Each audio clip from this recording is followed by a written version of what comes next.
गाड़ी लेना तो हर कोई चाहता है, पर इस बात से डरता है कि कहीं गाड़ी का कोई मेजर एक्सीडेंट ना हुआ हो, गाड़ी के इंजन में कोई काम ना हो और गाड़ी में कुछ मेजर इशू ना हो।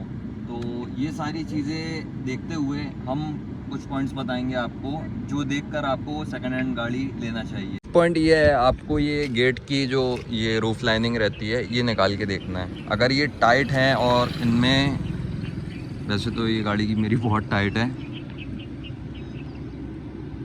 ये देखना है आपको, ये जो होल्स रहते हैं हल्के हल्के ये विजिबल रहना चाहिए। अगर रिपेयर होते हैं तो ये लूज़ हो जाती है और यहाँ पे आपको अलग ही समझ में आता है। तो इससे पता चल जाएगा आपके गेट वगैरह तो रिपेयर नहीं है। तो चारों तरफ आपको ये देखना है, चारों तरफ चारों गेट में जाके आपको ये देखना है और फिर उसके बाद आपको पता चल जाएगा कि कुछ मेजर एक्सीडेंट थोड़ा बहुत तो चल जाता है, लेकिन मेजर नहीं चलता है गाड़ियों में। चारों तरफ आप जैसे ही पूरी यहाँ से यहाँ तक चेक करेंगे तो आपको पूरा पता चल जाएगा। और फिर उसके बाद आपको गेट फिटिंग्स देखना है। यहाँ पे अगर कुछ आपको रिपेयर दिखता है तो मतलब आपके गेट रिपेयर्स हैं। इससे ये पता चल जाएगा कि आपकी गाड़ी कहीं गेट से या साइड से कहीं से भी लगी हुई है। After that ABC accelerator, brake and clutch, ये कंडीशन देख के आपको पता चल जाएगा कि गाड़ी कितनी चली। अगर ये बहुत ज़्यादा, अपने तो थोड़े से हैं, अगर ये बहुत ज़्यादा वो घिसे हुए हैं तो इससे ये पता चल जाएगा कि गाड़ी बहुत ज़्यादा चली हुई है, क्योंकि जब गाड़ी चलती है इन्हीं का इस्तेमाल होता है, एक्सीलेटर, ब्रेक एंड क्लच। तो इससे आपको पता चल जाएगा कि गाड़ी की क्या कंडीशन है। फिर उसके बाद आपको बोनट चेक करना है। कंडीशन आपको यहाँ से पता चलेगी। सबसे पहले आपको गाड़ी स्टार्ट करना है, उसके बाद ये ऑयल गेज यहाँ से अपन मेजर करते हैं, इसको निकालना है। अगर इस पॉइंट से थोड़ा सा भी धुआं आता है या थोड़े से भी ऑयल के छींटे आते हैं तो इसका मतलब ये है कि आपकी गाड़ी में इंजन में काम है। तो वो गाड़ी आप बिल्कुल मत लीजिएगा, क्योंकि इंजन में काम रहता है, जो रिंग पिस्टन रहते हैं उनके डैमेज होने की वजह से ये होता है।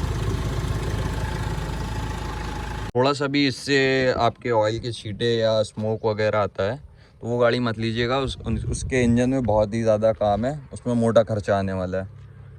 और फिर उसके बाद आपको एप्रॉन चेक करना है। एप्रॉन सामने रहते हैं गाड़ी के। अगर गाड़ी सामने से कभी भी भिड़ती है तो सबसे पहले इम्पैक्ट इन पे आता है मेजर एक्सीडेंट में आपको ये समझ में आएगा। ये देखिए, ये पूरी जो लाइनिंग है ये कंपनी फिटेड है।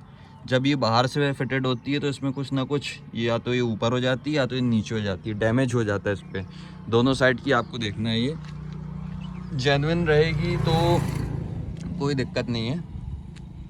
वैसे क्या गाड़ियाँ रोड पे चलती हैं तो लगती भिड़ती बहुत है, थोड़ा बहुत रहता है, पर मेजर उससे गाड़ी की रनिंग में बहुत प्रॉब्लम आती है। आते हैं इंटीरियर पार्ट पे। गाड़ी का स्टीयरिंग आपको चेक करना बहुत ज़रूरी है, क्योंकि ये मेन है। गाड़ी का पूरा स्टीयरिंग राइट लीजिए, कोई आवाज़ नहीं है। अगर किसी भी प्रकार की आवाज़ आती है तो आपकी स्टीयरिंग में काम है। राइट के बाद आप उसको लेफ़्ट कीजिए, अपना स्मूथ जा रहा है स्टीयरिंग। अगर थोड़ी सी भी किसी भी प्रकार की आवाज़ आती है तो उसमें स्टीयरिंग का काम है, और इसमें भी अच्छा खासा खर्चा होता है। एंड आफ्टर दैट आपको गाड़ी की AC कूलिंग चेक करना है। गाड़ी को AC पे ऑन कीजिए और इसका टेम्परेचर एक लो कर दीजिए।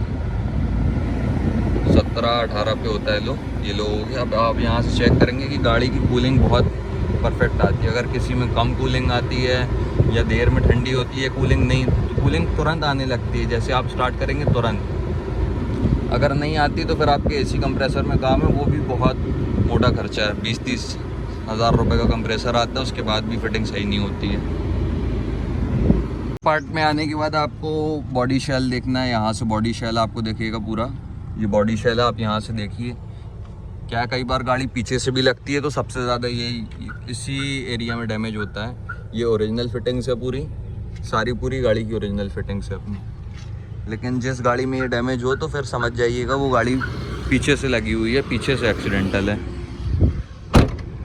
टायर्स भी चेक करना है। टायर्स आपको ऐसे पता चलेंगे इसमें कितने हैं, ये इससे आपको पता चल जाएगा।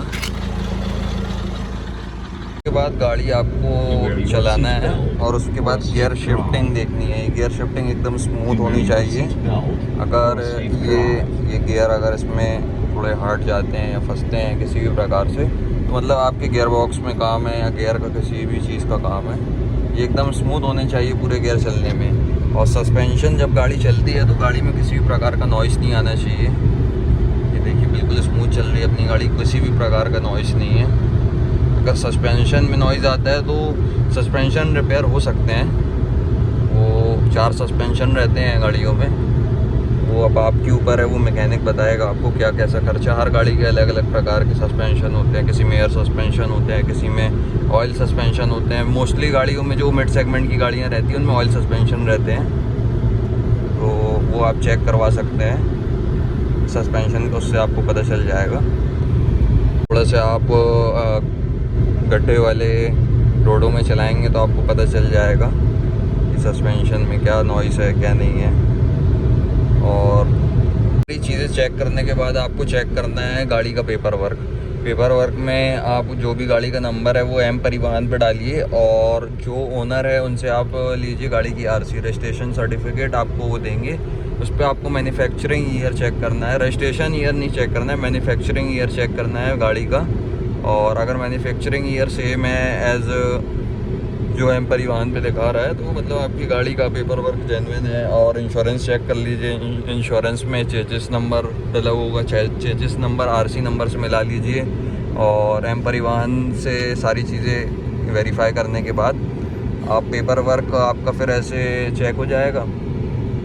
अगर ओके है, सारी चीज़ें अगर सही हैं तो वो गाड़ी आप ले सकते हैं। और एक बार मैकेनिक से भी आप चेक करवा सकते हैं गाड़ी। अगर मेरी बताई हुई इन्फॉर्मेशन आपको पसंद आई हो या किसी भी प्रकार से अच्छी लगी हो, हेल्पफुल हो, तो आप मेरे वीडियो को लाइक कीजिए एंड चैनल को सब्सक्राइब कीजिए और भी ऐसी वीडियो देखने के लिए। Thank you so much.